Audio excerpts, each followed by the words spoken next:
to, he's an interesting story himself. He was a Baptist until 1989, born that way, and his family and all that, and he converted to Muslim at that time. So it'll be interesting. He'll have Q&A about his personal life after his session. But he's from our area, born and raised in this area, went to North Texas. So it should be very interesting. Next week we have the Jewish faith will be here. So we have a minister, a rabbi. I'm not sure he's a rabbi or not, but he's definitely sharp, and I think we'll be very impressed with him. And then things really start getting interesting after that, because we get away from the monotheism philosophy, and we'll get into Hinduism, and that's the session after that. And then the big one is atheism, which comes on August 21st. So anyway, it should be interesting. On the 21st, you'll see a different setup here, because the other classes will be combined with us, and we'll have Alexander here to help moderate, so we don't get any battles and wars and throwing things at each other or anything like that. So she'll be here for that. So it should be interesting, and I think the series will really start getting a little bit different than what we're used to after that. But right now, I'd like to introduce Eric. He's also known as Khalil. And you remember Ayaz from last time he was here, so we appreciate you guys coming over and sharing your news to us. Thank you so much. Thank you. Well, first I want to start by just saying it's an honor to be here. I want to congratulate you for inviting us, and I hope that we leave here better for coming together. So one thing I'd like to share with you is that there's a lot of information about Muslims here in America we see every day. Not very much of it's positive. So we as Muslims have done research of the American community and wanted to know what is the disconnect, because we think we have a beautiful religion. You can't hear me? Right. We have old ears. Okay. And noisy classroom. Correct. Okay. I think I can handle it if I just talk louder. Yes. All right. So what I'd like to start with is that what we found as Muslims, that the impression of America towards Muslims these days is very negative. But if you go and you ask people what their knowledge of Islam is, and you only give them 4 options: I know nothing, I know a little bit, I know somewhat, or I know a lot.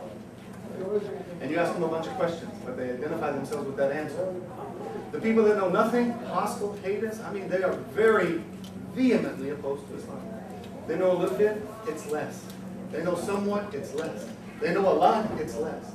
So our conclusion is the more information people have about Islam and Muslims, the more favorable their impression becomes. Okay? So if nothing more, I'd just like to educate us today about what Muslims know, what it is, what it means to be a Muslim. So in my presentation, I know that Yassin was here last week. I know that he is exceptionally good at communicating the religion, but I have no idea what he said. So for me to have context to what I'm going to say, I have to say a few things first. I know mostly what he said, so I'll skip that. But what I'm not sure if he said, I'm going to cover it. And then I'm going to get into the topics today are going to be I want you to leave here knowing how a Muslim ticks. Salvation for a Muslim, right? How we see ourselves in the mirror. And then we're going to talk a little bit about Jesus and Mary in Islam. We're going to talk about women in Islam. We're going to talk about whatever you want to talk about, gender relations. But this slideshow presentation is meant to be for anything. So I can talk for 2 hours, and it'll support me for 400 slides. So we're going to have to skip through a bunch of slides to just talk about the topic that we're here for today. First, I want to start with a remote that works. It was working earlier.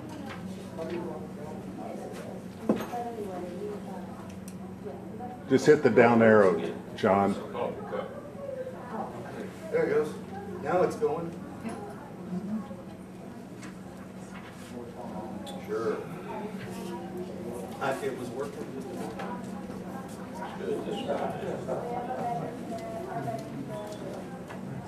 Try now.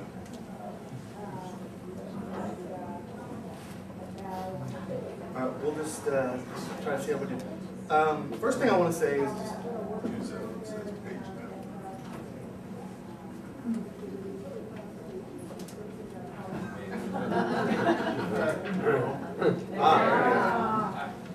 good. Okay. So who are the Muslims? Quickly. Facts about Islam and Muslims, the demographics and Muslims in America. We're told that the demographics worldwide, maybe 1.57 billion Muslims. 1 out of 4 or 5 people in the world are Muslim. 57 countries with a Muslim majority. Population includes at least 22 Arab countries. Only 20% of the Muslims are Arabs, and the country with the largest Muslim population is Indonesia. Did you all know that? This is a picture of a mosque in Jakarta, Indonesia that holds about 100,000 people. And it's the largest mosque in Southeastern Asia. The role of the mosque, if you've never been to a mosque, is a place where Muslims offer their prayers to God. Mosque could be a major buildings with minarets, domes, or it could be just a simple place like a room like this could be a mosque. Anywhere that the Muslims congregate for prayer and it, on a consistent basis could be considered a mosque. Services in a mosque include everything: prayers, funerals, arbitration, marriages, divorces, counseling, youth activities, voter registration, religious education, civics. What got the chuckle? Okay. I mean, we do everything in the month. It's a simple. Muslims in America, Gallup poll reveals that Muslims in America are the most racially diverse religious group surveyed in the U.S., meaning of every ethnicity. And Muslims are estimated to be between 7 and 8 million in the U.S., and Islam is one of the growing religions and followers here in the U.S.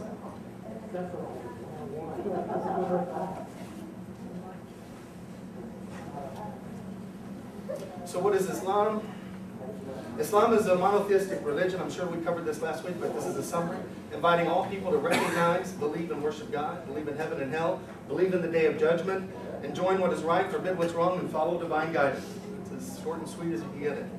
Islam is a universal religion and message. Islam is a comprehensive way of life for all people, all times, all regions of the world. You don't have to be an Arab to be a Muslim. I'll make that clear. Islam is a faith of human unity. It calls all mankind, regardless of their race or gender, to unite and worship the one true God. Islam considers all people as brothers and sisters from Adam and Eve and rejects discrimination on the basis of gender, color, race, ethnicity. Mankind is one family. There's a picture. It considers everyone equal. Here's a better. How many of you have seen this before? This is Mecca in Saudi Arabia, the Kaaba, where we perform Hajj once a year, where 2 to 4 billion people come from all corners of the earth. It's men, women, children, rich, poor, black, white, every ethnicity, performing their what's called the 5th pillar of Islam, Hajj, and these are pictures of that. So it's the biggest expression of unity that I could think of. These are more pictures. Those are people. It's a stadium that's real big.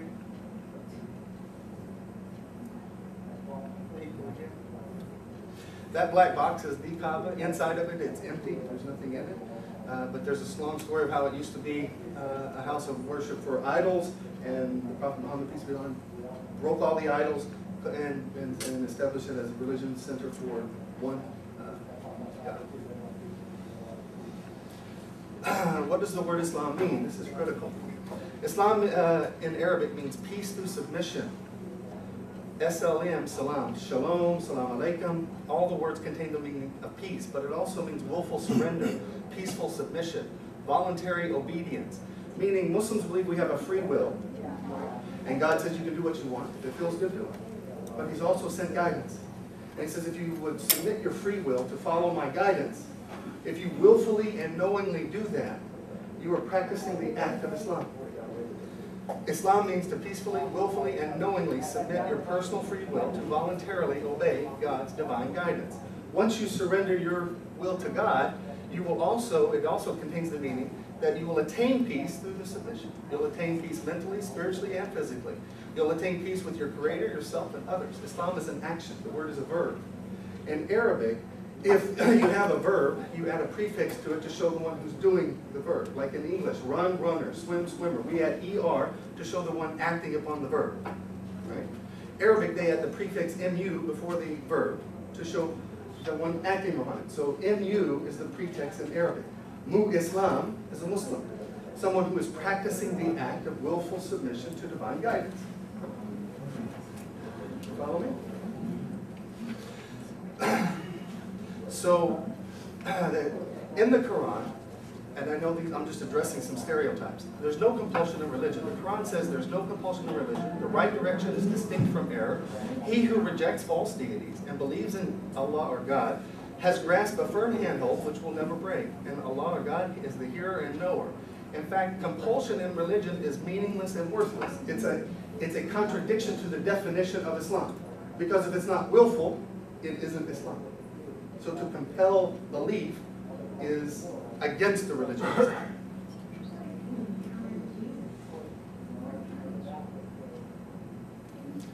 In fact, in Islam, life is considered a gift from God. No one has the right to harm life but through a court of law or based on a crime that makes someone liable for punishment. And then saving a life is one of the most honorable things a person can do, and it's considered as if humanity has been saved. God says, or Allah says, whoever saves a life, it shall be reckoned as though he has saved the life of all mankind.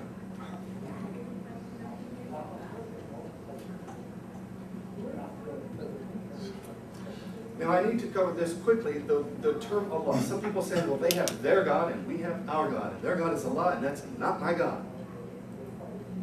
Let's talk about it for a second. What does the word Allah mean in Arabic? It means the God, the Creator, the Sovereign, the Almighty, the One and Only, the Eternal, the Absolute. God in Arabic, and this is the proper name for God. God has no gender. Allah has no gender. Allah is not masculine. It's not feminine. Allah has no mother or father. Allah has no children or relatives. Allah is not part of the creation. Allah is the Creator. In fact, in Arabic, if you can touch it, taste it, see it, smell it, feel it, if it's tangible, if it's part of the creation, it cannot be God. Right? So Muslims don't worship the sun, the moon, the stars, anything, people, nothing. It has to be under this understanding. In fact, in Islam, our salvation depends on our understanding of our definition of God. Right? If we're going to submit to divine guidance, if we're going to follow this, and we want to know who God is, this is the concept in Islam that we have to embrace as a Muslim. It's called Tawheed. It means the complete oneness in reference to God. Pure, absolute monotheism. Allah has no equals, no partners. Nothing else is worthy of worship but Allah. Nothing else is worthy of praise but Allah. Allah has power over all things. Everything is dependent on Allah. Allah is not dependent on anything. Allah is perfect, supreme, sovereign, and deserves all reverence, worship, praise, respect, and devotion. In Islam, Muslims have names of God, right? Attributes of God, where because God's not tangible, we can't touch God, we can't see God. But we have a very deep, rich understanding of who God is by the attributes of God. And these attributes, there's 99 names and even more attributes of God that give us an understanding of who God is, what God is. And so that can be a very personal, close relationship through knowing and understanding the attributes. Each attribute is descriptive of a perfect quality which precludes any kind of defect or weakness. Each attribute is expressed in a way that can be understood by any person, an average person. Each attribute fortifies, confirms the idea of Tawheed, and an attribute belongs only to God. Here are the 99 attributes. We can't read them all, but quickly take a look. The compassionate, the merciful, the king, the holy, the all-peaceful, the grantor of security, the protector, the almighty, the compeller, the majestic, the creator, the maker. You can see these words. The all-aware, the forbearing, the forgiving, the appreciative, the most high, the most great, the ever-living, the self-existing, the self-sufficient. These are how we understand God. We know God through God's attributes. God is the one, the eternal, the absolute, the light, the guide, the everlasting, the loving, all-sufficient. These are the attributes that we understand God by. But it's very critical to understand what we mean when we say monotheistic and believing in the Creator. Muslims believe that if it is part of the creation, it cannot be God, because the creation is by the will of the Creator. It is dependent on the Creator. It cannot sustain itself. It can't do anything. It has no power. It has no sovereignty. It has nothing. And as soon as the will of the Creator no longer wishes the creation to be, it will disappear. It will go away. It is there because God wants it. And it has no power in and of itself. In the Quran, it says, say He is Allah, the one and only, Allah the eternal and the absolute. He begets not, nor was He begotten, and there is no thing comparable to Him. To be a Muslim, it is a declaration of faith. All you have to do to be a Muslim is declare, I believe that there is no God but the God, Allah, and that Muhammad is a messenger of God. Right? With that, you become a Muslim. If you believe and die with that conviction, you will go to Jannah, or heaven. So for a Muslim, there is no deity worthy of worship but Allah, our God, and Muhammad is a messenger of God. And from a Muslim perspective, It says in the Quran, we, Muslims, believe in Allah and that which was revealed to us in the Quran, and that which was revealed to Abraham, Ishmael, Isaac, Jacob, and the tribes, that which was given to Moses, Jesus, and the prophets from their Lord. We make no distinction between any of them, and to Him, God, we submit.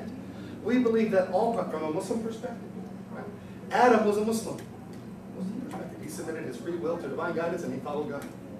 All prophets, from a Muslim perspective, were Muslims. They all surrendered their free will to follow divine guidance, and we're not Mohammedans, right? We're not followers of an individual. We are practitioners of a faith, of a verb. If you take a Quran and you just open it up, any page, and you randomly just read it, you will find on every page an expression of one of these characters or ethics for a person. That faith requires action. Excel in goodness, do what's right, forbid what's wrong, be educated, have integrity, be honest, humble, pious, be pure, clean, and sober, be just, noble, steadfast, show forgiveness, be kind and generous, be optimistic, thankful, happy, obey the commandments, trust God with all your heart and soul. These are personal ethics. Or you'll find it in a generic sense for mankind. It says mankind is one family. If one person suffers, everyone suffers. All life is sacred. All human rights should be protected. Love one another. Show moderation in everything. Love for others what you love for yourself. Take care of the orphans, widows, the needy. Defend the weak. Free the oppressed. Fulfill your trust, commitments, promises, and be just. I challenge you to take a Quran, open it up, and talk about this. Any page you want to go to.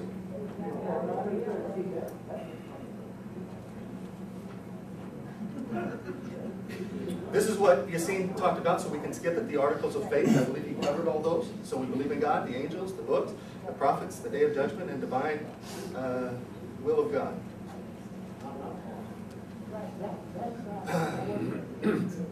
And I'm going to skip it because, again, this is such a long presentation.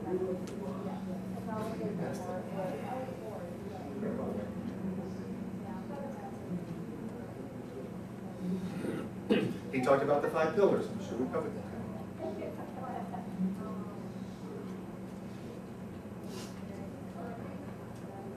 One thing they asked me to mention, we have the month of Ramadan coming up.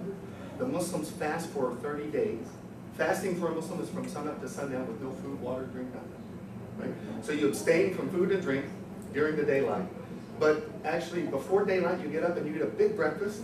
You stop right before dawn.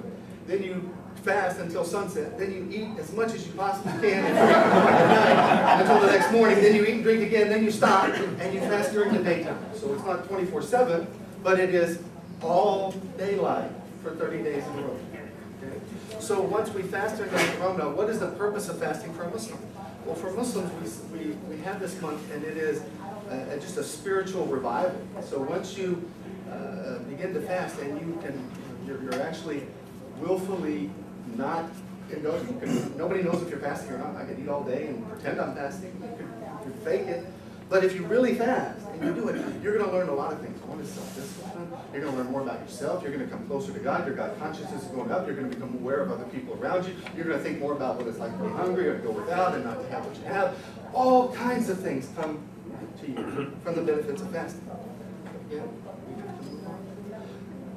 One thing that we want to share with the community is what a Muslim believe about Jesus and Mary.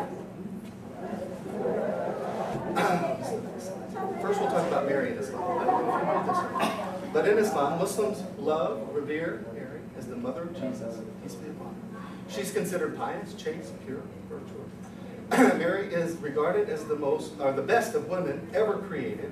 Muslims believe in the virgin birth of Jesus. We'll talk about that in a minute.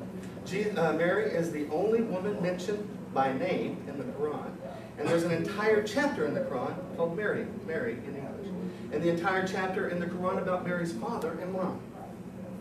Did you know that? Whoa, that's a little quick for that slide. Huh. Something's wrong. I had a whole presentation about Mary. I don't know where it is. All right, first, what do Muslims believe then about Jesus? Jesus is known as Isa in Arabic, his name. And Muslims love, respect, honor, and revere Jesus. Muslims considered a great messenger. Jesus is considered a great messenger, prophet. The phrase, peace be upon him, is added after his name and mentioned along with all the prophets. So if we mention Muhammad or Jesus or Moses, we say peace be upon them, all of them. And Jesus is born of the Virgin Mary. Jesus is a word from God. However, Muslims do not consider Jesus to be divine. And Muslims do not consider Jesus to be the Son of God. In the Quran, Jesus is mentioned over 25 times, and he's always referred to with titles of respect: Son of Mary, the Messiah, the Christ, the Servant of God, Messenger of God, Word of God, Spirit of God, Sign of God. Again, we talked about how we see Jesus as being equal to all the other prophets. We read this one already.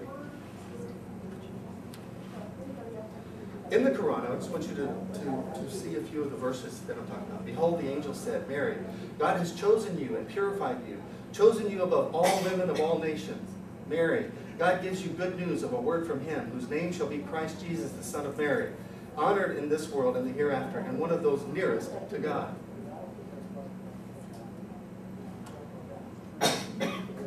Mary said, O my Lord, how shall I have a son when no man has touched me?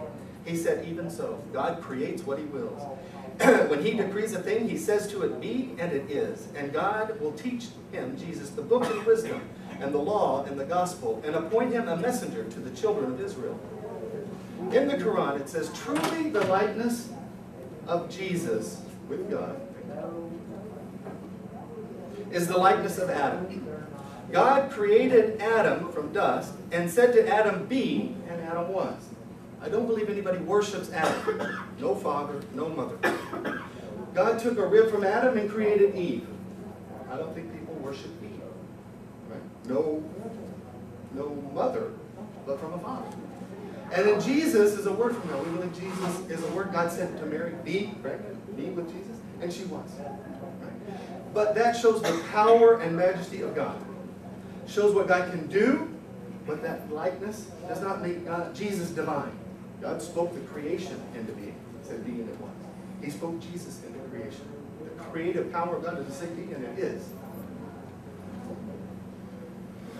In the Quran, it says, the Messiah, the Son of Mary, was only a messenger, like the messengers that passed away before him. And his mother was a strong believer. They both used to eat food. Look how we make the proofs clear to them. And look how the disbelievers turned away. He, Jesus, is only a servant whom we favored, and we made him an example to the children of Israel. And we, God, caused Jesus, Son of Mary, to follow in the footsteps of previous prophets, confirming that which was revealed before him. And we bestowed upon him the gospel, wherein is a guidance and a light, confirming that which was revealed in the Torah, and a guidance and an admonition for those who ward off evil. And he came to you, Jesus, to attest the law, which was before me, and to make lawful to you part of what was before hidden, or forbidden to you. And I come to you with a sign from your Lord, so fear God and obey me, said Jesus. And the children of Israel worship God, my Lord and your Lord. When Jesus came with clear signs, he said, now I have come to you with wisdom in order to make clear to you some of the points in which you dispute. Therefore, fear God and obey me. For God is my Lord and your Lord. Worship ye him. That is the straight way. And Jesus came to you with a sign from your Lord. I make for you, oh, this is just too much. There's so many verses. We believe in the miracles of Jesus, right? He walked, he healed blind, but the miracles, again, were by the permission of God. And in fact, there's another miracle in the Quran, not mentioned in the Bible, but we believe it's true, that he spoke from the cradle to defend his mother. When people thought she had been fornication, that she had committed adultery, when she had a baby in the cradle, she just pointed to the baby, and the baby swallowed. And said, this is what he said from the cradle. He said, at length Mary brought the babe to her place, carrying him in her arms. And they said, people accused Mary, oh Mary, truly this is an amazing thing, meaning a bad thing, that you've brought. O sister of Aaron, thy father was not a man of evil, nor thy mother a woman unchaste. So they're chastising her. But she, Mary, pointed to the babe, and they said, how can we talk to one who's in the cradle, a child in the cradle? And Jesus said, and he spoke, he says, I am indeed a servant of God, and he hath given me revelation and made me a prophet. And God had made me blessed wherever so I be, and he hath enjoined upon me prayer and charity as long as I live. He had made me kind to my mother, and not overbearing or miserable. So peace is on me the day I was born, the day I die, and the day that I shall be raised up to life again.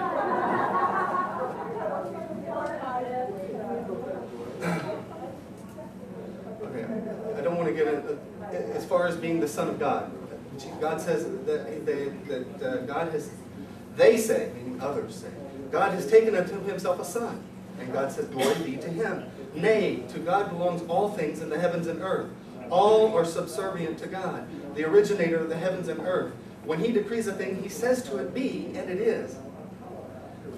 And we already read this verse, say he is Allah, the one and only, the eternal, the absolute. He begets not, nor was he begotten, and there's no thing comparable to him.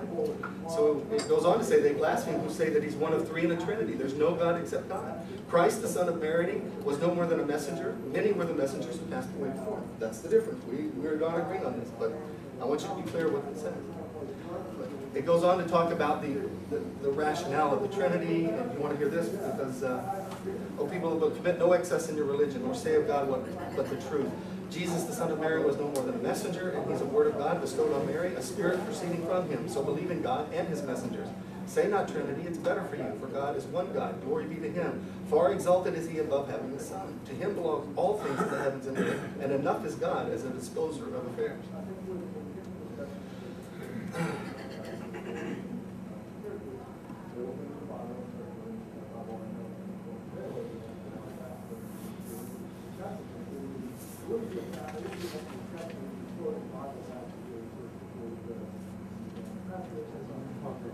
I guess we want to read it. Such Jesus, the son of Mary, it's a statement of truth that they may dispute. It is not befitting to the majesty of God to beget a son. Glory be to him. When he determines a matter, he says to it, be, and it is. Verily God is your Lord and my Lord, therefore serve him.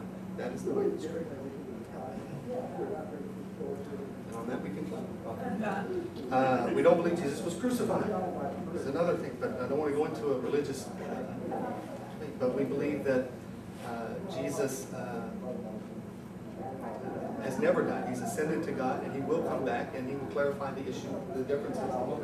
And so we have a very long, rich understanding of who Jesus is, what his mission is, and what he's going to do. But I do not have time to talk about it.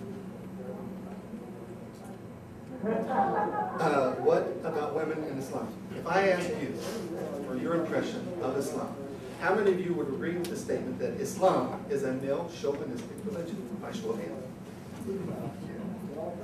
If I asked you, how many of you think that Islam was the beginning of women's lib? How many of you would agree with that statement? I think that there are religions in the Middle East that we refuse, and that some different sections of it honor women and their education for them. Is that? That's what we're here. Status of women before Islam, 570 AD. This is the time of the Prophet Muhammad. He's been on, was born in Saudi Arabia. Okay? Very male chauvinistic society. The women had no rights, no status, no inheritance, no say in marriage, considered property of their husbands. She lost her name in marriage. She's a burden on society. Baby girls were buried alive, and money, property, her money, property belonged to the husband. She was not equal to a man. She could be given away by her husband, exchanged for goods and services, traded, bought, or sold. But in case you just want to blame the Arabs for that, meanwhile, all other nations were doing the exact same thing. And in fact, the Christian councils were still arguing whether women had a soul or not. So it wasn't unique. The Arabs didn't invent it, but they practiced it. What happened from the time of 570 AD to the death of the Prophet? What changed? Did any of this change? Through the Quran, through the religion of Islam, this is what we now believe about women. That men and women are equal in the sight of God. Prayer, our belief, prayer, fasting, charity, pilgrimage, etc., are equal to men. All rewards and punishments equal. Equal rights, equal status. No one, she has the right to inheritance, the right to initiate marriage, the right to initiate divorce, the right to choose a marriage, the right to keep her name, the right to refuse marriage proposals, the right to own property, the right to work, the right to be educated, can never be bought, traded, or sold. All her money is hers. All her property is hers. Men required to give her a dowry. She's an asset to society, honored in society, to be protected by men, to be respected, loved, and admired, and she's an integral part of all societal affairs. Can I ask a question? Okay, why is it then that like going to the mosque, there's door for the men, door for the women, and like it's all separate? It's but equal. But we couldn't hear him. Okay.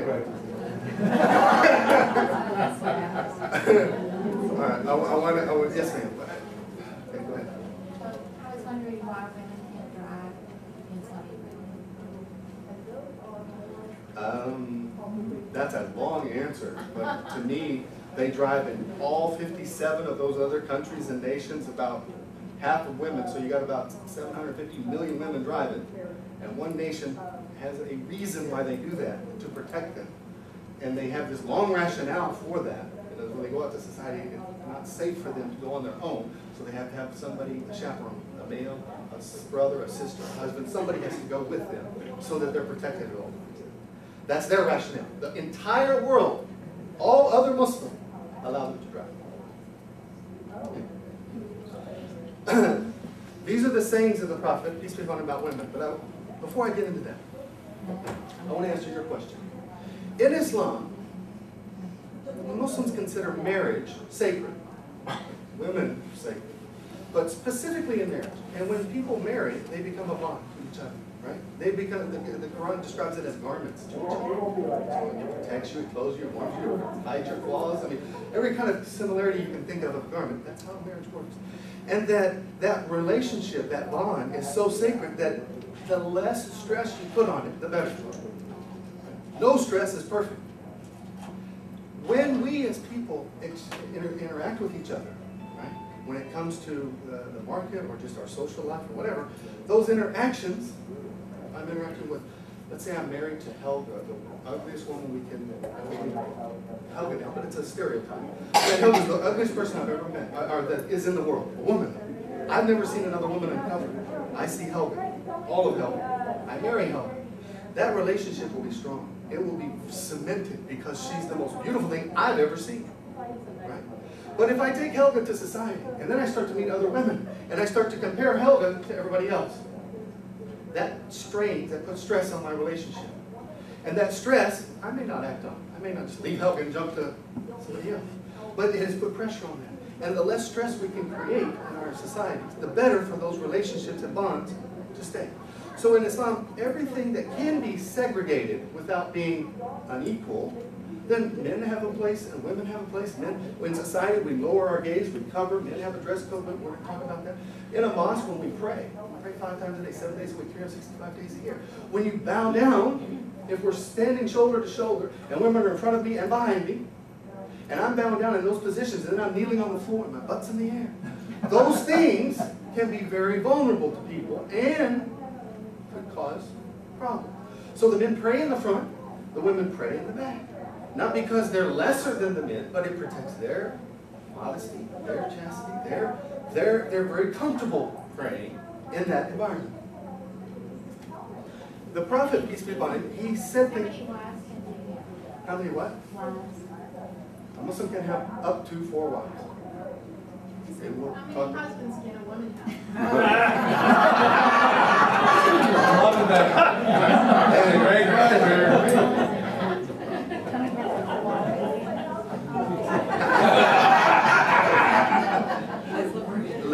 Let's first define how I can take a second or a third or a fourth. When you compare wives, though, you got this when you Mary Helga's still. First off, this would, because this is an interesting state. Men are allowed to marry up to 4 women. Women are only a man to marry 1. That seems very unequal to me. Right? That's not fair. However, either the apologetics or my understanding for it are as follows. There are times when the number of women exceed men. And it has happened sometimes very overbalanced. When men go off to war, fight, whatever, then there's a big, a very lopsided ratio. Islam is considered a religion for all times. Today, tomorrow, and that it has a solution to every problem built into it. So if a problem arises, it has a way to take care of it. For example, if all the men married 1 wife, and there were extra females that weren't able to marry, then who's the maintainers of those women? Who are the people to take care of them, to protect them, to give them their status, to give them the home, whatever? It leaves them to either become a nun or some just devotion to God, or to challenge those who are married to see if maybe they could get one of the guys to be there. If you have relationships, if a man has a relationship with 4 women, let's make that clear, and all the women get pregnant, and all the women get kids, do you know who the mother is and the father is? The mother is the mother, the father is the father. That's crazy. You have one woman, and you have 4 males, and she has a baby. Who's the father? In Islam, it says you can marry up to 4 wives, but it says you have to treat all 4 equal, or you're sinning. So if you marry a second wife and you don't treat them equal, the Quran actually says marry one, it's better for you. But you have the right to marry. She can't give you children. Or if you can, if there's more women and you want to take the responsibility of giving her a house, a place, ownership, protection, and everything else, you can bring a second wife in. But he says you can't treat them equal, but you have the right to marry 4, up to 4. And it gives you a foundation of it is for the protection and to have a solution to every problem. And if it's lust, if a man just says, I got to have more than one wife, the first wife has to agree to the second. If she doesn't agree, she has the right to divorce. She can leave. Or she can accept and let it go forward. So it's not imposed upon anyone. What about the law? Yeah, we're in the United States of America, We can't have another wife here. We have to respect the laws of the country we live in. But in an Islamic society, you would be allowed to, and it wouldn't be considered illegal. But the overwhelming majority of all Muslims, I mean, you just ask every Muslim you meet, you see, you go to countries, how many wives do you have? 90, something odd percent. I mean, it's a very small percent. Some people do have one. But as a vast practice of the faith, everybody figured just one's enough. Not to say they can't, but for some reason they're not taking advantage of that inequity and whatever you want to say. Right? So, that's the. Oh, I wanted you to read these. So, what does the prophet?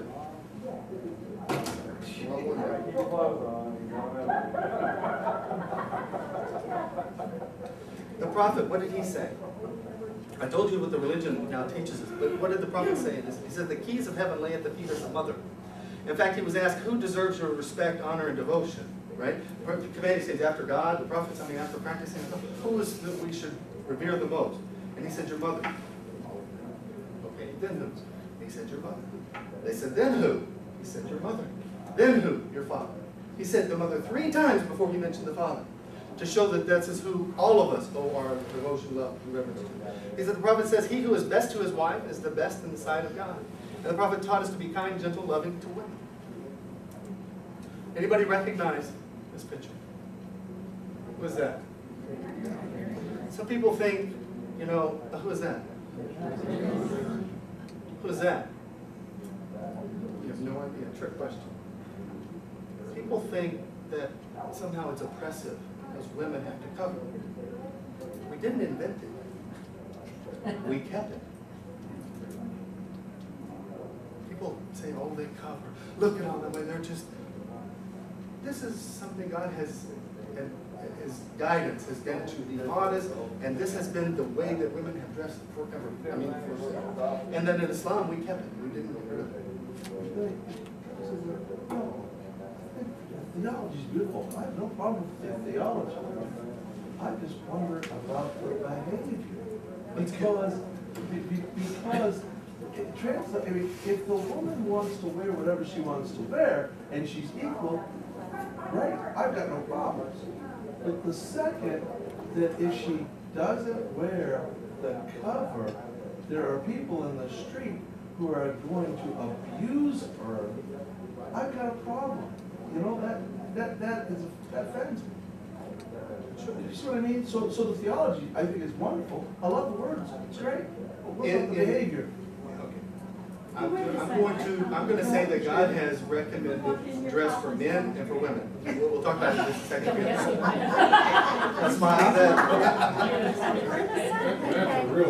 That's that women who don't come, if you go to Muslim country, dominant, 90-something more %, there have been just, most people don't cover. Most of the women don't even cover. Maybe Saudi Arabia because they impose it. They kind of officially administer.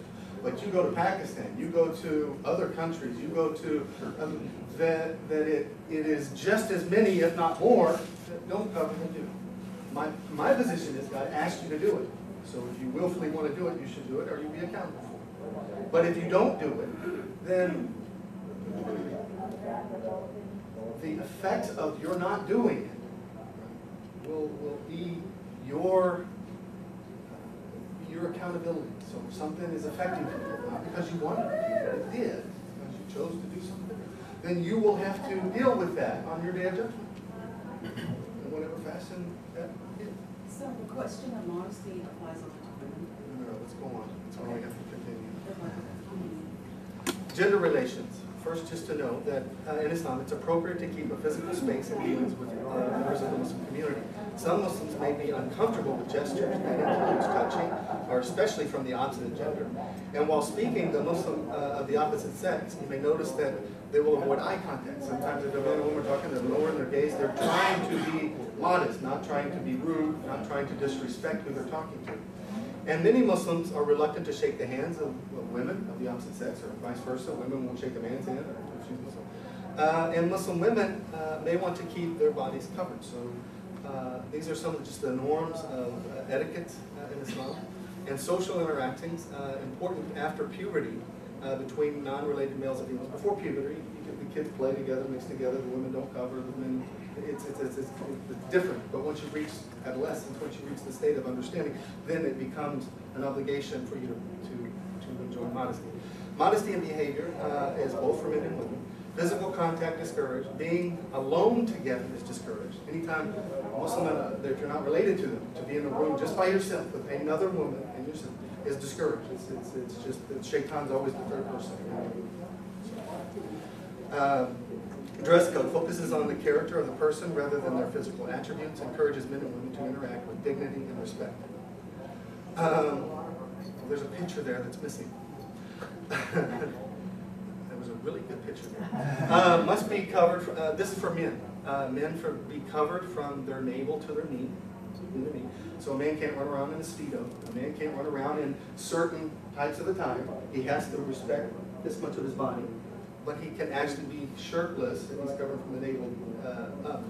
And then you'll see them wear loose clothing. They'll wear tunics or thobes. There's pictures of what they look like. I mean, you've seen these other dress, but anything that's modest. And they wear a small cap on their head, especially during prayer. And the men are encouraged to have beards so as to look manly. Well, there's the picture. One of them.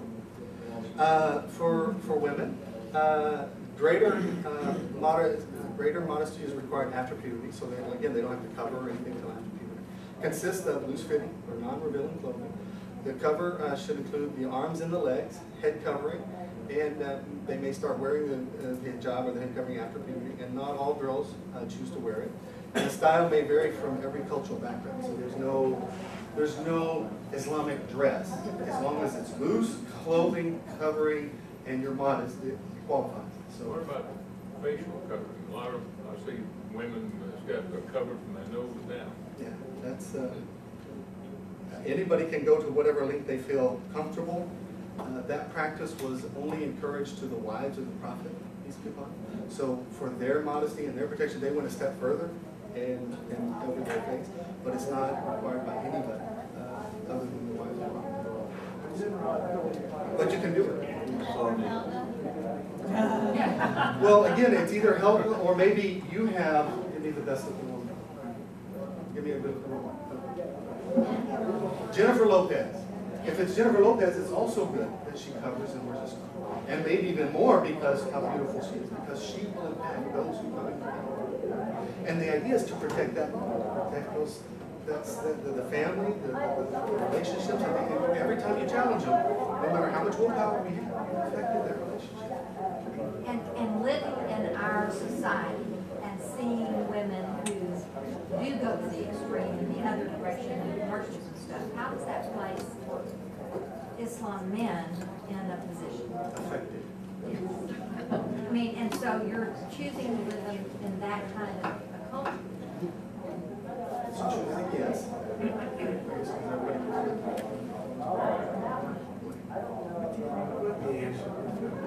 Practice. Insane. Insane is my answer. Yes. What was the question? He said, what about female circumcision?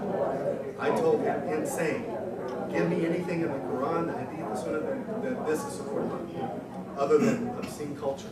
And so, it's just like our Christians who go to the extreme, like the man that just shot all those children in Norway, who have extremists who become insane. Let me go a step further.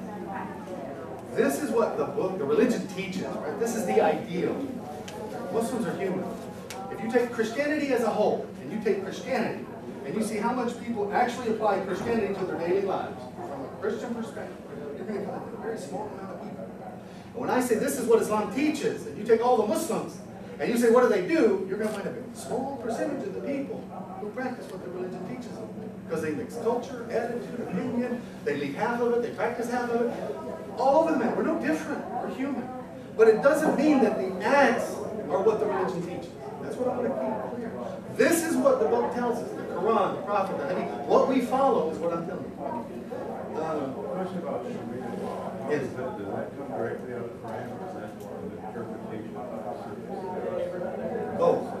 Sharia law is just a practice of the law of God. So praying is Sharia. So if we outlaw Sharia in America, we can no longer pray, we can no longer fast, we can no longer give zakat, because all of that is part of Sharia in Islam. But also Sharia's rulings on just how to behave with each other or contract. I mean, everything. It applies the entire body of rulings, of legalistic rulings and practices for Muslims, right? So some of the Quran says definitely this is, so that's Sharia. Then it's like, well, the Quran says this, how do you interpret it? And then you apply this to the circumstances. So it is the entire body of practice and rulings for Muslims in Sharia. It cannot be, what the courts are trying to say, we don't want to have Muslim law practiced in America, in American courts. If they want to do that, they make laws for that. But if they want to ban Sharia in the United States, it's stupid. It's just ignorant, because you can't. Or if you do, you're just saying go home, or get out, or if you're born here, leave, because throw your faith in the trash, because you can't practice anything, because it's all Sharia. So you believe that if someone is on trial in the United States, that he should be tried with American law? Of course. 100% accountable. I have a degree in American culture, so I'm trying to understand where you're coming from about these regulations. It seems to me that you get submission by control, and you have so many rules and regulations, you have more control by throwing all these things, these rules. And to me, it's a form of submission. But the submission is not coming from the Muslims. The Muslims aren't making up the rules. They believe this is guidance that they're following. So when God says to be modest, to do this, to pray, those rulings, that submission to that guidance is because you choose to follow the guidance. Islam is a way of life. It has a solution to every problem. It has an answer to every issue. It is a complete, thorough guidance from a Muslim perspective. There's nothing left out. And these rulings that you're saying that may be controlling, it is a willful control. There is no compulsion for you to do it. In other words, you don't have to pray, you don't have to fast, you don't have to cover, you don't have to do anything. Right? So the religion is not just informing you, it's saying this is, if you want to practice, this is it. So it's a legal, it's a ritualistic lifestyle. But for a Muslim, the salvation isn't in the rituals, right? We can pray all day, fast all day, be modest, do it, and go straight to hell. Just to be clear. Because it's not the rituals that earns the salvation, it's the belief. In other words, I believe in the Creator, the Sovereign. I have no thing associated with it. God says, if you come to me on the day of judgment and you associate something with me, I'll send you to it for your forgiveness, your mercy, your salvation, and good luck. But if you come to me expecting me to give you mercy, salvation, forgiveness, then know that I am the most Rahman, most gracious, most merciful. And then he gives us an analogy. He says, if you want to know what that means, then take this test. He says, start counting the blessings of God in the world you understand. And start writing them down. Try to number them. He says, once you get into that project and you start understanding what blessing God has given you and the mercy He's put into this world, he says you'll begin to write and write and write, and you'll start to exhaust paper and ink. You'll run out, the oceans could be ink, the trees could be pens, and you run out of pen and ink and you won't finish. Now, so he says, I only expressed 1% of my mercy in this world. So you can't even comprehend one. I held back 99% for one day. On the day of judgment, I'm going to display what you are not even going to fathom for mercy and forgiveness. But you have to come to me, and me alone, to expect that. Right? And have no fear. You come to me or something else, all of the rituals that we perform, the way of life, is to support that conclusion. You have to start with the conclusion. I want to believe in God, worship God, obey God. How do I do it? Then these rituals help us stay on track. Praying, fasting, all of the, giving charity, doing all of these things, enjoying good and preparing, keeps me on track to what my purpose, my goal, and my mission is. But there's no salvation in the rituals. It's in the belief. Yes, ma'am. If you're a Christian, are you going to hell if you don't believe in Islam? I have no idea. I want to see the attraction of a few of the black athletes, Muhammad Ali, Cassius Clay, Lou Alcindor. Is that just Maybe they like what they they see. converted to the Muslim religion and they took the Muslim name? I don't know them, so I'm going to assume. But there's two different things I want to, since you brought it up. You mentioned a lot of African Americans, and there's a thing called the Nation of Islam. And it was the first movement of Islam in America. Big thing. But that is not considered anything like what I'm presenting. It was more of an ethnic movement of Islam. It was a racial movement against apartheid of blacks in America. And they're believing in Farrakhan, and their beliefs are not consistent with what the Muslims believe. So the Nation of Islam is not Islam, or even close. But that attracted a lot of people because they took a lot of the practice and they incorporated it. So it was a mixture. Then a lot of people that started learning about Islam left the nation to actually embrace what I'm considering historical Islam. And so I don't know where these people that you just mentioned, if they're here, what their belief was. I never talked to them. I don't really understand what all got it. But from them, it could be a million reasons. They chose. Got time for one more question. One quick question, on a personal note. I can understand your move from the Baptist church. I'm curious about why you chose Islam. Wow. And a soundbite, huh? Okay, I was at the University of North Texas. I was studying investment finance, specializing in interest rates. My senior year, I decided I no longer wanted to go into that profession, that I wanted to become a Baptist minister. So for my entertainment, preparing for seminary, my senior year, I drove all of my friends into a religious conversation. And if you haven't done that, go to a college campus. It's very entertaining. Everybody had a different opinion of religion. They had different reasons why, whatever. But I was getting ready to graduate and then go to seminary, and I'm talking to everybody about religion. And in that process, I come across Muslims who tell me what Islam is from their perspective. And it didn't take me long to listen to a Muslim and consider them a confused Christian. I was like, this one is close enough. This is where I should start, right? Because I didn't know anything about Islam.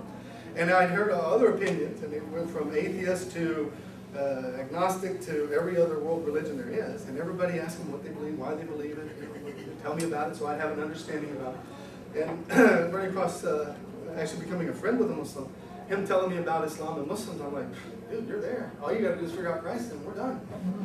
So I took it upon myself to convert my Muslim friend to Christianity. He was not as zealous as I was, and he wasn't even a practicing Muslim, but he understood his religion. Or no, I would say that every time we had a religious conversation, it was fun, entertaining. But the next time I saw him, I would get a book, a pamphlet, a brochure about the previous conversation from someone he knew could write the answer correctly. Right? So I was always getting stuff about it, and he started giving me comparative religious stuff. You learned that from the Baptist. So as I began to study a little bit about Islam from what he gave me, it was comparative religious stuff. It was arguments that Muslims and Christians had for centuries, forever. And I started seeing that they said, what is Muhammad in the Bible? How many of you think Muhammad is mentioned in your Bible? I got verses from all over this. This is Muhammad, Muhammad. Right? And then I said, okay. Then we started, when I was trying to be a or trying to be a preacher, I found out that it's very difficult to interact with people of other faiths. Because you have emotional bonds to something and you can't connect on the emotion. It has to be on the intellect. And so I figured if I was going to communicate, I needed to have my authority be more persuasive than their authority. And whatever they rely on, I'm going to take the Bible and let's argue the Bible and its authority versus whatever you have, and you'll be compelled to follow my faith from intellect, from reasoning, because of the Bible. But in doing that, I had believed in the Bible, studied, read the Bible, practiced the faith, but I never understood the historicity of the authority. So I decided to just learn about the history of the Bible so that I could compel its providence to others. And I started doing that my senior year. I started studying it like, I have one speed. If it's worth doing, it's worth overdoing. So I just jumped in. And I started studying the historicity of the Bible, and what I started to learn was not what I expected to find, by a long shot. And once I studied the Bible and its historicity and how we got it, the more I learned, the less comfortable I became with the Bible. I started off with conviction, and I went backwards the more I learned, to a point where I was frustrated. I mean, significantly frustrated. And I know I don't have time for this. I told you it's a long answer.